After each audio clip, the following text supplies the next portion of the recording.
Hi everyone. अभी तक हमने कंप्लीट किया केमिकल एंड काइनेटिक्स का zero order reaction. Zero order reaction में हमें ग्राफिकल रिप्रेजेंटेशन थोड़े से बचे वो देखते हैं, उसके बाद फर्स्ट ऑर्डर स्टार्ट कर देंगे। तो देखो, फर्स्ट ऑर्डर रिएक्शन जो हमारी है उससे पहले हमें देखना है जीरो ऑर्डर की ग्राफिकल रिप्रेजेंटेशन। ठीक है, ग्राफिकल रिप्रेजेंटेशन मैंने कुछ करा दी थी आपको 2-3, और आपको एक होमवर्क भी दिया था एक करने के लिए ग्राफिकल रिप्रेजेंटेशन का। पहले वो डिस्कस करती हूँ, फिर उसके बाद कराऊंगी आगे को।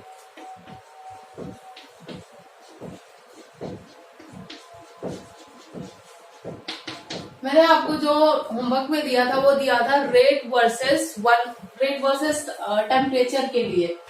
ये निकालना था rate versus temperature, rate versus T के बीच में ग्राफ ड्रॉ करना था। अब पहली बात तो पता होना चाहिए कि रेट हम कहाँ से लाएंगे। रेट की इक्वेशन हमें पता है, रेट इज इक्वल टू के इंटू जीरो ऑर्डर के लिए हमें रिप्रेजेंट करना है। जीरो ऑर्डर के लिए अगर ए नॉट हम इनिशियल कॉन्सेंट्रेशन मानते हैं, जीरो ऑर्डर है तो उसके लिए क्या पावर क्या हो जाएगी, जीरो हो जाएगी, तब हमारा रेट हमारा सिर्फ के बराबर हो जाएगा।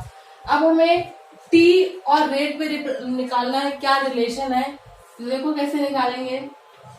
हमने आर्हीनियस इक्वेशन पढ़ी, के इज इक्वल टू ए ई की power minus E A by R T. तो यहाँ पे टेम्परेचर का यूज होता है और यहाँ पे क्या है, के है। ये हमारा क्या रेट कांस्टेंट ही है, तो ये जो हमारा के है ये के है, दोनों बराबर है। इक्वेशन फर्स्ट और इक्वेशन सेकंड दोनों क्या इक्वेट कर दोगे तो किसके बराबर आएगा, यहाँ पे क्या आ जाएगा, यहाँ पे दोनों को इक्वेट करो, यहाँ पे आ जाएगा रेट इज इक्वल्स टू ए ई की power minus E a by R T. देखो ये रिलेशन आ गया।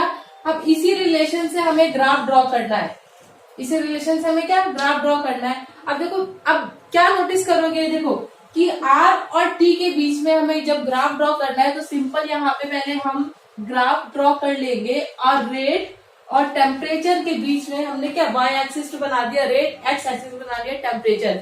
अब हम इस इक्वेशन को देखेंगे। यहाँ पे देखो जब हमने टेम्परेचर की तरफ ध्यान दिया, टेम्परेचर क्या, अगर हमारा टेम्परेचर हम इंक्रीज करते हैं तो टेम्परेचर क्या है, यहाँ पे डिनोमिनेटर में लिखा है, तो अगर डिवाइड करोगे तो क्या आएगी, जो वैल्यू होगी ओवरऑल वैल्यू हमारी डिक्रीज हो जाएगी। ओवरऑल वैल्यू कैसे हो जाएगी, डिवाइड करोगे टेम्परेचर बढ़ रहा है तो ओवरऑल वैल्यू हमारी डिक्रीज हो जाएगी। अब यहाँ पे नेगेटिव साइन लगा है तो नेगेटिव का डिक्रीज होने का क्या मतलब है, अगर नेगेटिव में हमारी वैल्यू कम होती जा रही है इसका मतलब है हमारी वैल्यू क्या होगी, बढ़ेगी। तो यहाँ पे हमारी वैल्यू इंक्रीज हो रही है, रेट हमारा डायरेक्टली प्रोपोर्शनल हो जाएगा टेम्परेचर के। सिंपल इसको ड्रॉ कर दो। बट एक चीज ये ध्यान रखो, ये हमारी क्या है, एक्सपोनेंशियल इक्वेशन है। एक्सपोनेंशियल के लिए ग्राफ बनाना आना चाहिए, ठीक है। एक्सपोनेंशियल जब हम बनाते हैं तो उसका कर्व कुछ इस तरीके से जाता है, समझ आ रहा है। तो इसका जो कर्व आएगा रेट वर्सेस टेम्परेचर का ग्राफ ऐसे जाएगा। ये चीज समझ में आ गई। ये आपको होमवर्क मैंने दिया था, ये क्वेश्चन इंपॉर्टेंट था, पेपर में आया हुआ है। इसके बाद 2-3 और ग्राफ बचते हैं जो इम्पोर्टेंट है वो कराऊंगी। नेक्स्ट देखो कैसे करना है, एल का रेट वर्सेस 1/t के बीच में हमें ग्राफ ड्रॉ करना है।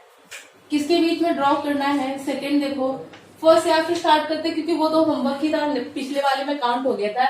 एल रेट वर्सेस 1 टेम्परेचर के बीच में हमें ग्राफ ड्रॉ करना है। सिंपल वही इक्वेशन यूज करेंगे। देखो रेट और अभी टेम्परेचर के बीच में हमने ग्राफ बनाया था है ना।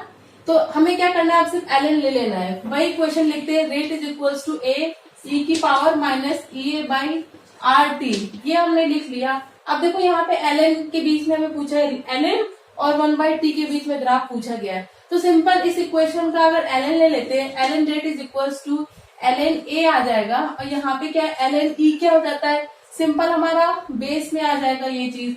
तो यहाँ पे माइनस का e A by R T, ठीक। अब देखो हमारी इक्वेशन आ गई। हमें यहीं पे एल रेट और 1 टेम्परेचर के बीच में ग्राफ ड्रॉ करना है। इक्वेशन में हमने ये चीज ऑब्टेन कर ली है।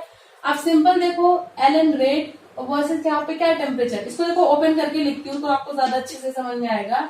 यहाँ पे क्या एल ए आ गया माइनस का ई ए बाई आर, ठीक है, समझ में आ रहा है। 1/t को हम अलग लिख देते हैं। अगर इसे y is equal to m x, जो हमारी लाइन की इक्वेशन होती है उसके फॉर्म में अगर हम लिखेंगे तो कैसे आएगा, देखो एम एक्स, यहाँ पे एम एक्स आएगा और ये सी हमारा ये इंटरसेप्ट हो गया। अब यहाँ पे x क्या है हमारा 1/t है, m हमारा क्या है ई ए बाई आर टी है। ऐसे करके ऐसे कर लो। अब ये क्या नेगेटिव में है, एक चीज ये ध्यान रखना है, यहाँ पे नेगेटिव में आ रहा है तो हम सिंपल अब ग्राफ की तरफ जाते हैं। देखो यहाँ पे हमें वाई एक्सिस में हमें क्या एल एन आर ड्रॉ करना है और एक्स एक्सिस में हमें क्या 1 बाय टेम्परेचर 1/t के बीच में ग्राफ बनाना है, तो यहाँ पे 1/t लिख देंगे। सिंपल हमने 1/t को डिनोट, सी हमारा क्या इंटरसेप्ट है, इसका मतलब है ओरिजिन से हमारा ग्राफ तो नहीं होगा, ओरिजिन से नहीं होगा क्योंकि सी हमारा क्या है एल एन ए है, तो हमारा ग्राफ तो यहाँ एल एन ए हमारा यहाँ पे आ जाएगा। समझ आ रहा है ना, यहाँ पे क्या क्यों नहीं होगा ओरिजिन से स्टार्ट, क्योंकि हमारा इंटरसेप्ट खुद दे रखा है, मतलब इनिशियल में कुछ वैल्यू प्रेजेंट है हमारी, ठीक है, इनिशियल में हमारी वैल्यू प्रेजेंट है, तो मतलब ओरिजिन से ग्राफ नहीं होगा, यहाँ से ग्राफ होगा, कुछ ऊपर से होगा। और यहाँ पे स्लोप हमारा नेगेटिव में आ रहा है, स्लोप नेगेटिव का मतलब है कि डिक्रीज हो रही है हमारी वैल्यू। अब देखो इसको ग्राफ ऐसे आ जाएगा, वैल्यू डिक्रीज हो रही है तो ग्राफ कुछ ऐसे बनेगा, ठीक, समझ में आ गया। ये सेकेंड ग्राफिकल रिप्रेजेंटेशन है। इसके बाद एक और ग्राफ का बचा है, वो करते हैं, नोट डाउन कर लो या स्क्रीनशॉट ले लो।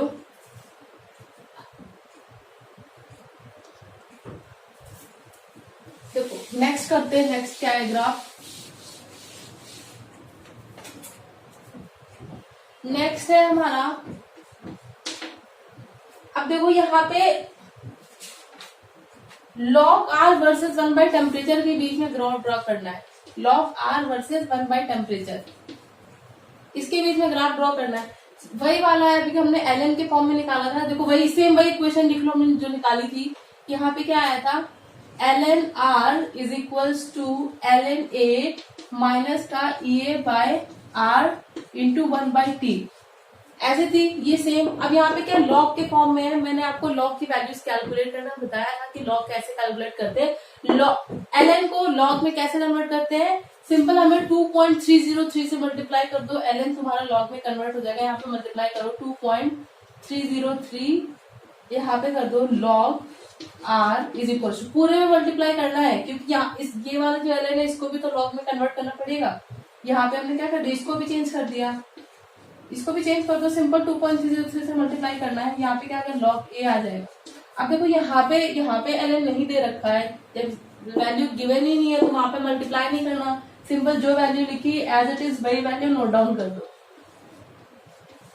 अब देखो लॉग के फॉर्म में वैल्यू पूछेगी, लेकिन हमारे पास लॉग के साथ साथ एक कोफिशिएंट मल्टीप्लाई है जो कि है 2.303, ये यहाँ पे लिखा नहीं है, इसका मतलब क्या करना है, इसको डिवाइड, अगर यहाँ पे 2.303 से पूरी इक्वेशन को डिवाइड करते हैं तो सिंपल हमारी जो जिसके बीच में हमें ग्राफ निकालना है वही वैल्यू में ऑब्टेन हो जाएगी। सिंपल 2.303 से मल्टीप्लाई कर दो तो क्या आ गया, यहाँ पे देखो log r is equals to log a minus का, अब 2.303 से जब हमने डिवाइड किया है तो यहाँ पे वैल्यू क्या मल्टीप्लाई डिवाइड किया है, डिवाइड करेंगे तो यहाँ पे क्या आ जाएगा, ई पे अपॉन में 2.303 आ जाएगा और ई ए बाई आर हो जाएगा इंटू 1/t। ठीक, अब सीधे हमें ग्राफ ड्रॉ करना है क्योंकि हमें रिक्वायर्ड इक्वेशन मिल गई है, सीधे ग्राफ ड्रॉ कर दो। यहाँ पे लॉग आर आ गया और एक्स एक्सिस में लॉग सिंपल 1/t आ गया। इंटरसेप्ट तुम्हें क्या मिलेगा, y is equals to m x plus c के फॉर्म में लिखो, ये लाइन की इक्वेशन होती है, y is equals to m x plus c, उसके फॉर्म में लिख देना है। इंटरसेप्ट हमें क्या मिल गया, लॉग ए मिल गया। अब पिछले वाले में भी हमें इंटरसेप्ट मिल रहा था, यहाँ पे भी इंटरसेप्ट मिला, सेम इंटरसेप्ट मिला है लॉग ए। ठीक, अब नेगेटिव जाएगा ग्राफ, ऊपर की तरफ जाएगा नीचे जाएगा, ये हमारा डिसाइड होता है स्लोप से। स्लोप हमारा डिसाइड करेगा कि ग्राफ नीचे की तरफ जाना है या ऊपर की तरफ जाना है, नीचे मतलब नेगेटिव, ऊपर मतलब पॉजिटिव। स्लोप नेगेटिव में आ रहा है, ऑब्वियसली नीचे की तरफ जाएगा, बट यहाँ पे एक डिफरेंस है कि स्लोप की वैल्यू चेंज हो गई है। स्लोप की वैल्यू हमारी क्या है, माइनस का ई ए अपॉन 2.303 आर, सिर्फ 2.303 से मल्टीप्लाई हो गया है आर में, तो स्लोप का ये चेंज है। ठीक, सारे ग्राफ डिस्कस करा दिए, 3 ही ग्राफ कराने थे, पिछले वाले में ग्राफ बता दिए थे। ठीक है, अब इसके बाद देखो एक चीज क्या देखना है, अब इसके बाद स्टार्ट करना है फर्स्ट ऑर्डर रिएक्शन को। तो फर्स्ट ऑर्डर रिएक्शन स्टार्ट करने से पहले देख लो, सीयूसीईटी की एग्जाम डेट रिलीज हो गई है, पेपर 18 या 20 सितंबर के बीच में आपका पेपर कंडक्ट होगा। एडमिट कार्ड डाउनलोड कर लो, उससे आपके डेट पता चल जाएगी। और बीएचयू यूईटी के भी एंट्रेंस होने वाला है, तो उसकी भी नोटिफिकेशन देखते रहना। ठीक है, अब स्टार्ट करते हैं फर्स्ट ऑर्डर रिएक्शन।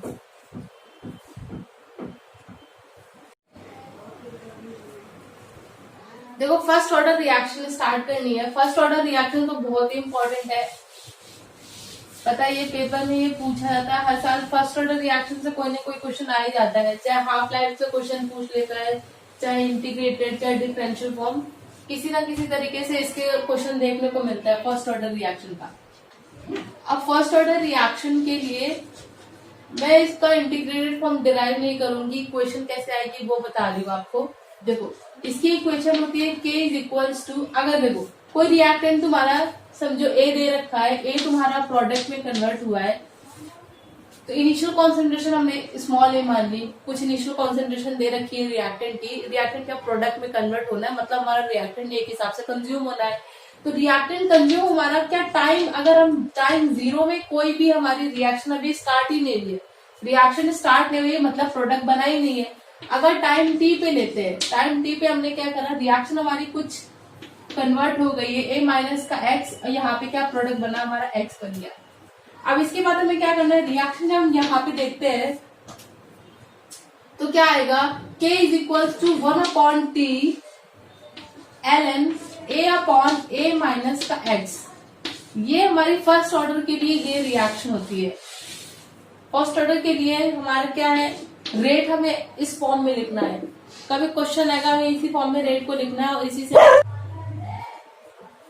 यहाँ पे ln नहीं होगा, 1/ta माइनस एक्स के फॉर्म में, ठीक है। अब इसके लिए क्या, half life period, half life के क्वेश्चन कई सारे आते हैं। हाफ लाइफ को हम t हाफ से डिनोट करते हैं, और फर्स्ट ऑर्डर के लिए तो हमें हमेशा हाफ लाइफ याद रहता है, हाफ लाइफ बोलते ही नहीं है। टी हाफ क्या होता है, 0.693 बाई के।